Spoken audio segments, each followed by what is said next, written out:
Welcome back to Major Intonio's presentation of Sea Life in Nelson's Time by John Masefield.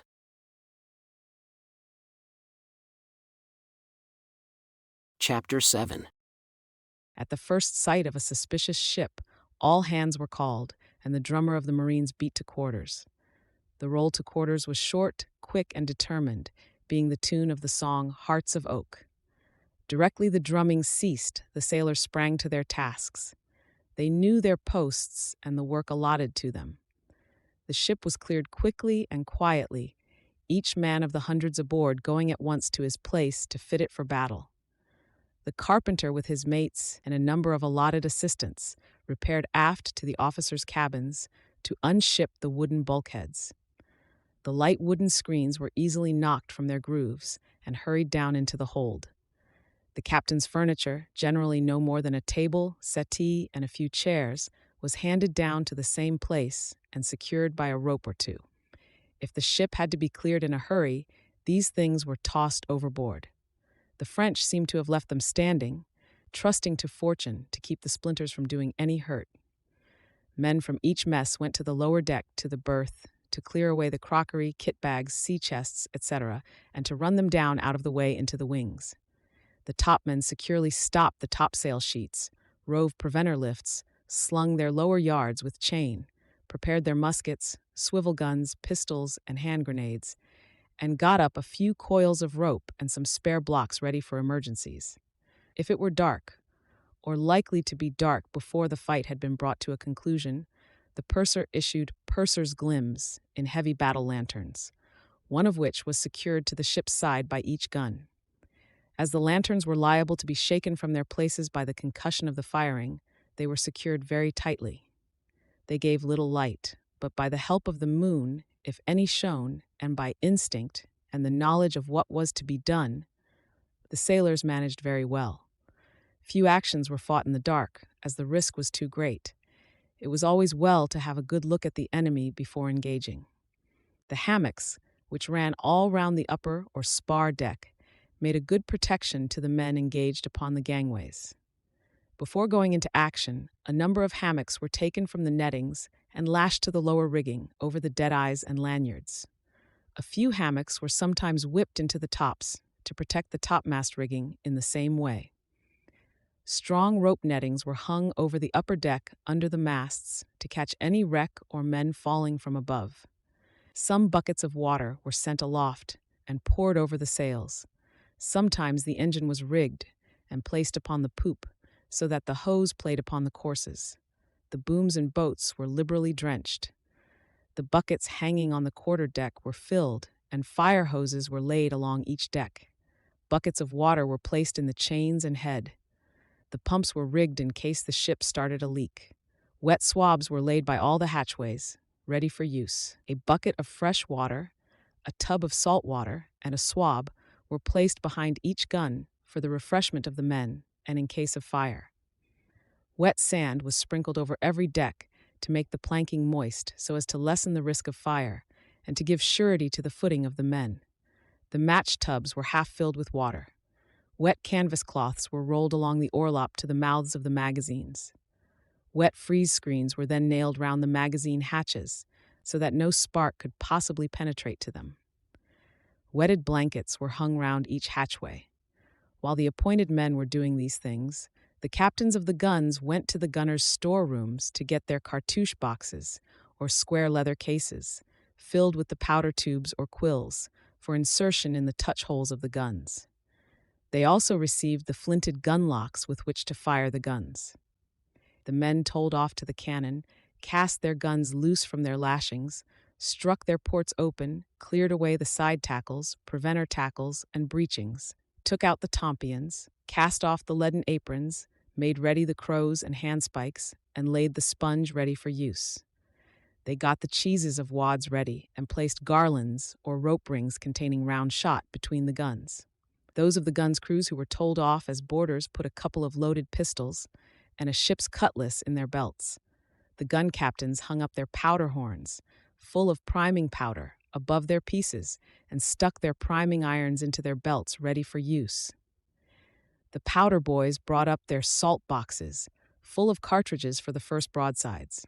The Marines, or at any rate some of their number, fell in upon the poop quarterdeck and forecastle with their muskets and sidearms. They were expected to shoot the enemy's topmen and to pick off the musketeers and sail trimmers on the poop and quarterdeck of the opposing ship. Some of their number helped to work the heavy carronades of the upper after batteries. The drummers and fifers of the company, who were generally little fellows, younger than the ship's boys, were employed to keep them supplied with powder and ball cartridge. Any animals below decks were generally hoisted up and slung overboard so that the pens in which they lived might be demolished.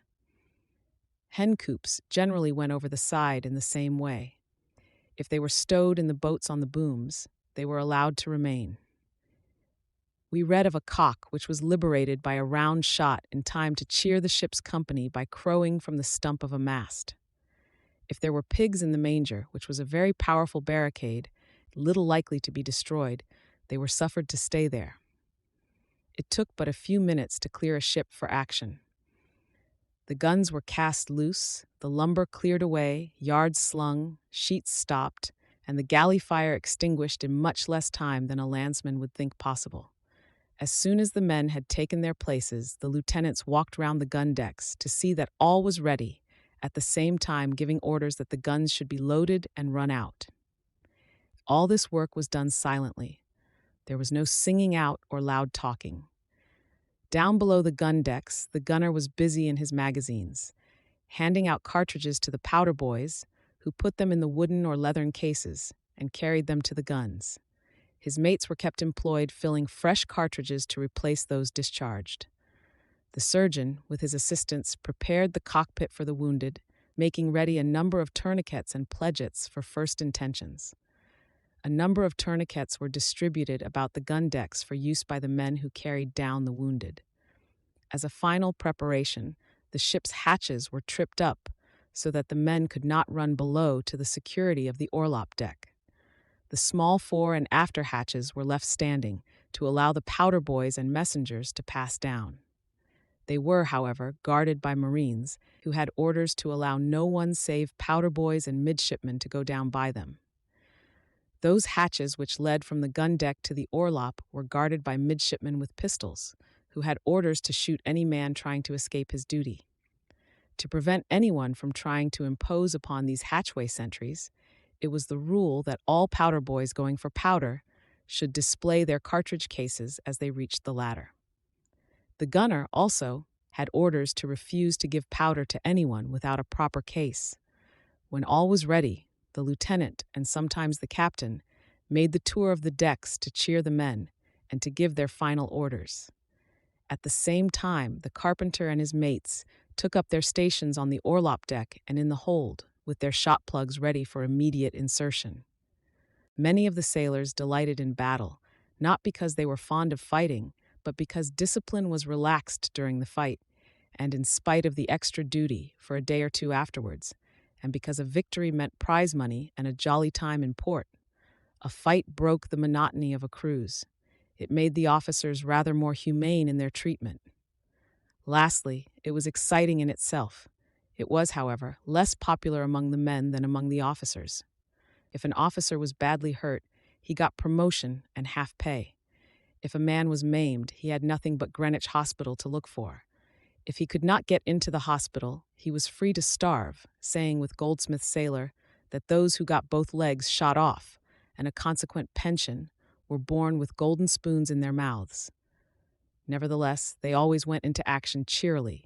Their motto was, "The hotter the war, the sooner the peace," and they knew that they would not be discharged till peace had been declared. Even those who were stationed in the waist or midship guns were merry as they went to quarters. The very idea of going into action was a source of joy to them. They were as brave as they were careless. A hot engagement was meat and drink to them. The thought of a general action kept them from their beds.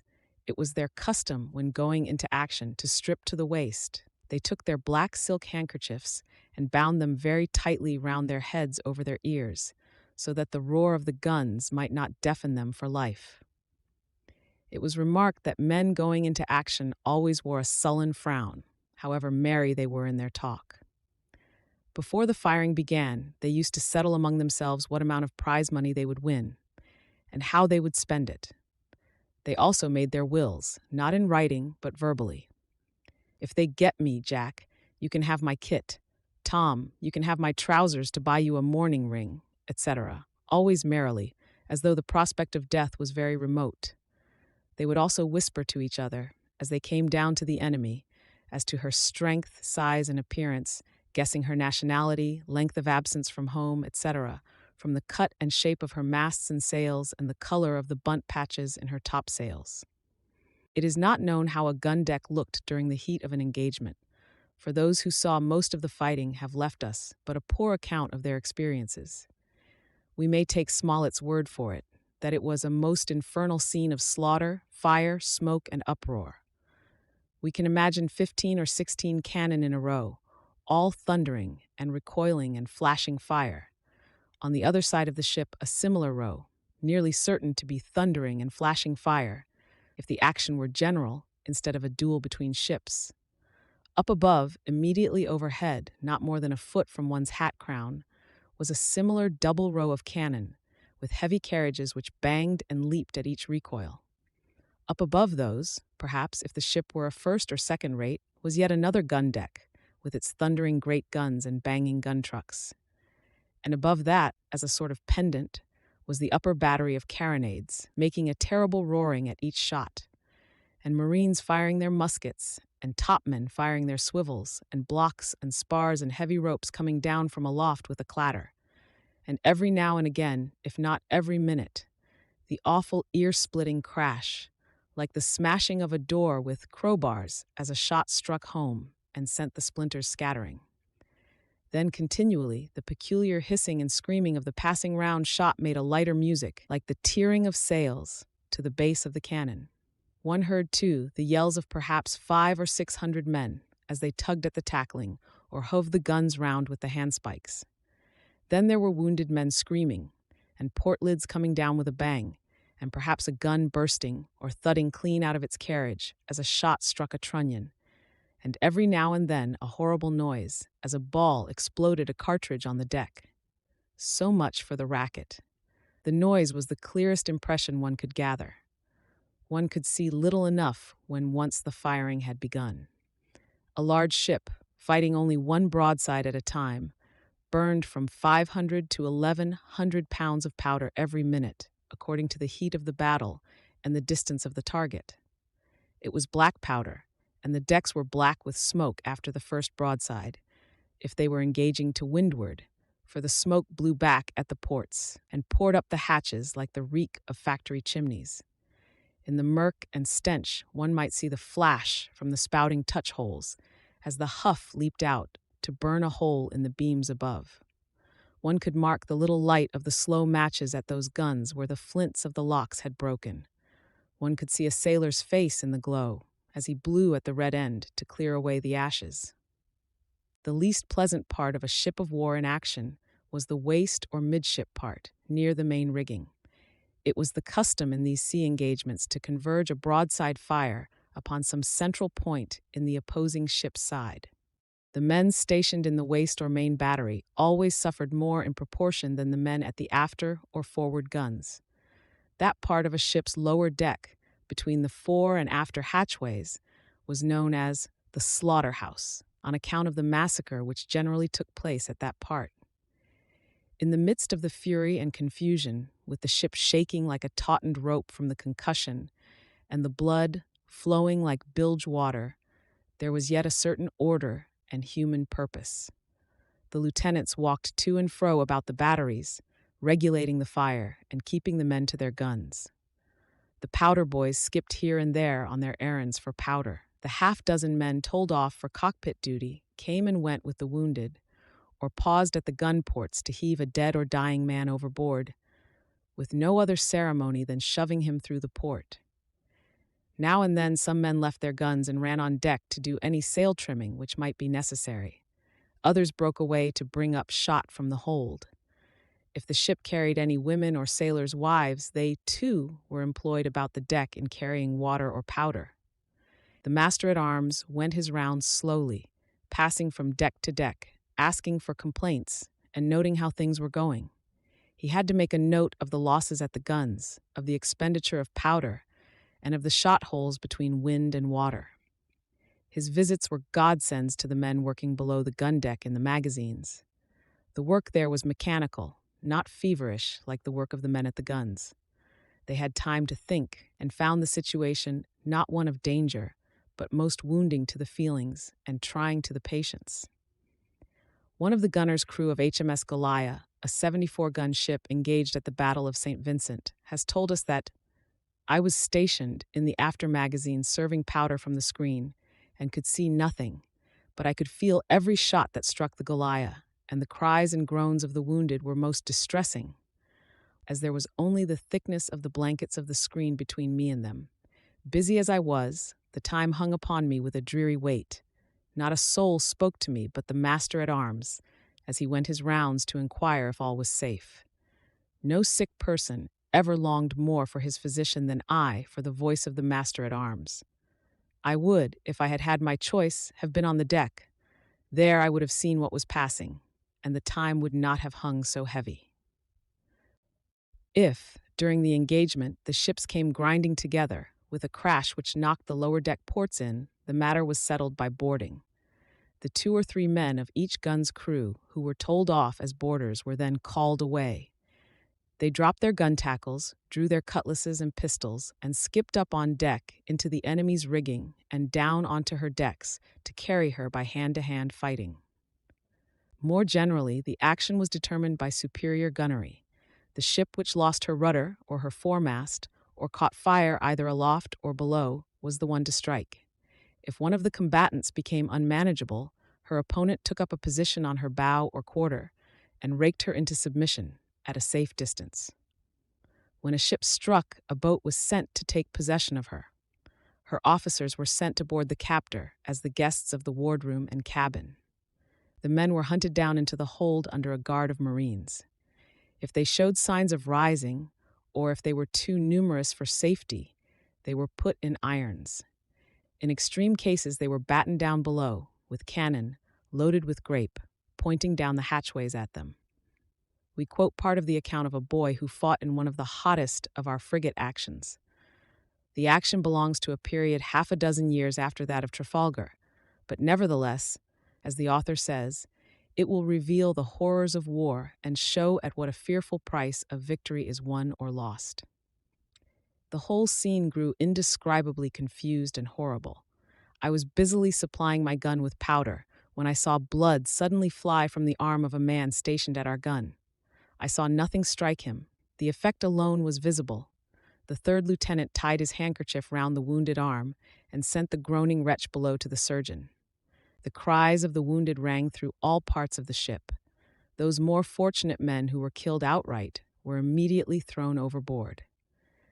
2 of the boys stationed on the quarterdeck were killed. A man, who saw one of them killed, afterwards told me that his powder caught fire and burnt the flesh almost off his face. In this pitiable situation, the agonized boy lifted up both hands, as if imploring relief, when a passing shot instantly cut him in 2. A man named Aldrich had one of his hands cut off by a shot, and almost at the same moment he received another shot, which tore open his bowels in a terrible manner.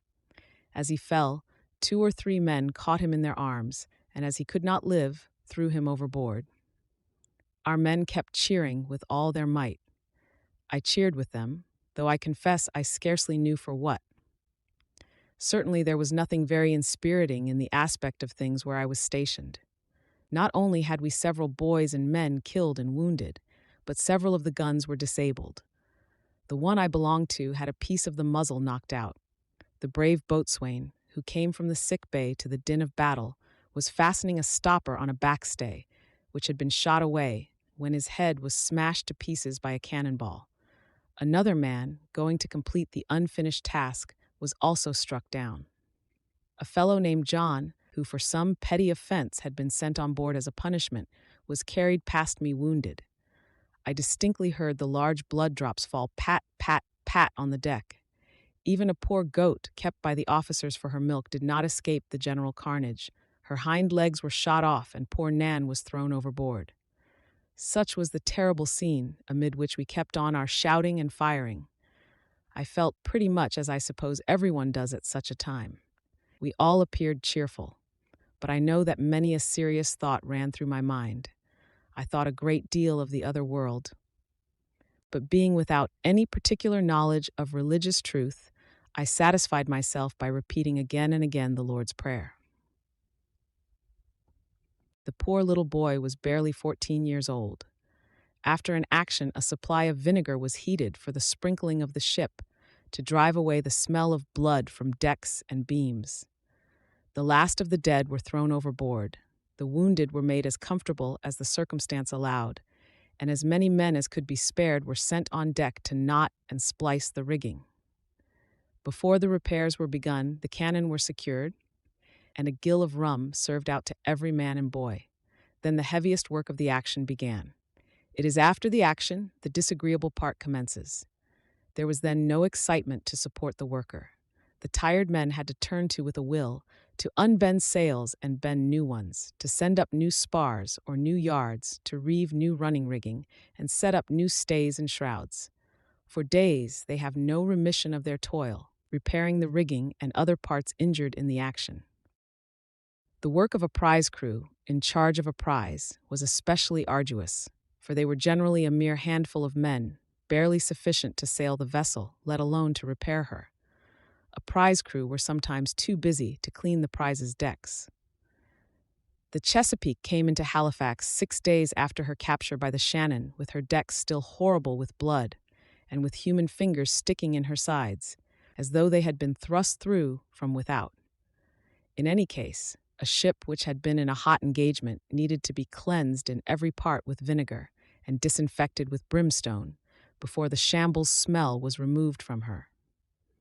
The sailors were often inconvenienced indirectly during a hot engagement by the destruction of the hammocks. The hammock nettings stopped a great number of cannonballs, and the gangways were frequently littered with hammocks thrown out by the shot, torn in pieces, or shot clean through.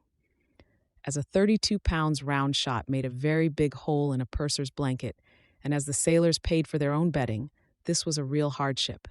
However, everything is a joke at sea. The thought of prize money atoned for the discomfort. This concludes today's reading of Sea Life in Nelson's Time, presented by Major Intonio. Join us also next week for the subsequent chapter, or download the entire audiobook from our webshop at intonio.net. Thank you for listening, and so long.